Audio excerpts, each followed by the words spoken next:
पान आहे, बरोबर.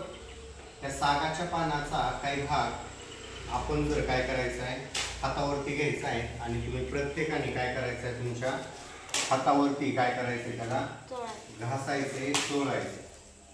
आणि मग याच्यातून काय होते बघणार आहेत आपण. चांगला जोराने हातावरती काय करायचे, जरा तुम्हाला रगडायचे असं. आता करे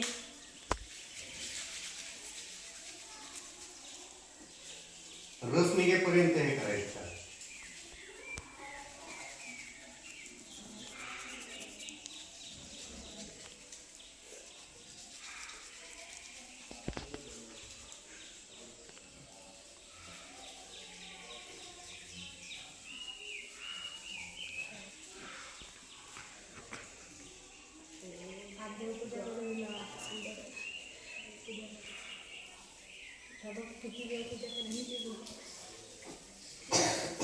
हे बघा, असे तुमचे सगळ्यांचे हात काय झाले असतील, लाल झाले असतील. सगळ्यांनी दाखवा.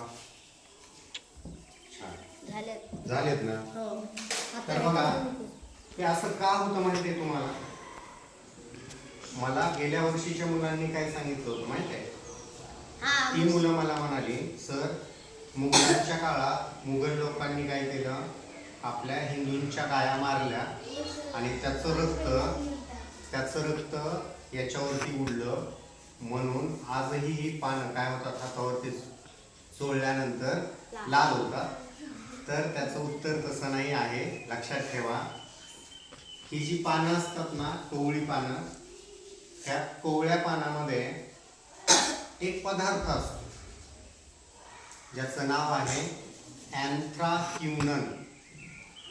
काय नाव आहे त्याचं?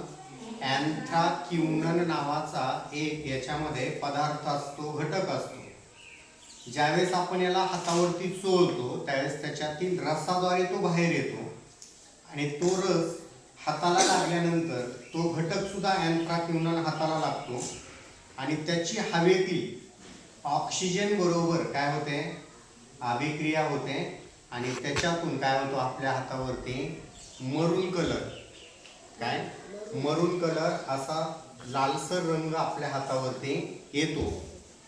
म्हणजे मग लक्षात ठेवायचंय काय आहे, या सागाच्या पानामध्ये काय असतं, अँथ्राक्युनन नावाचा काय असतो, एक कंपाऊंड असतो, घटक असतो, ज्यामुळं काय होतं, आपल्या हातांना चोळल्यानंतर मरून रंग आपल्या हातांना प्राप्त होतो.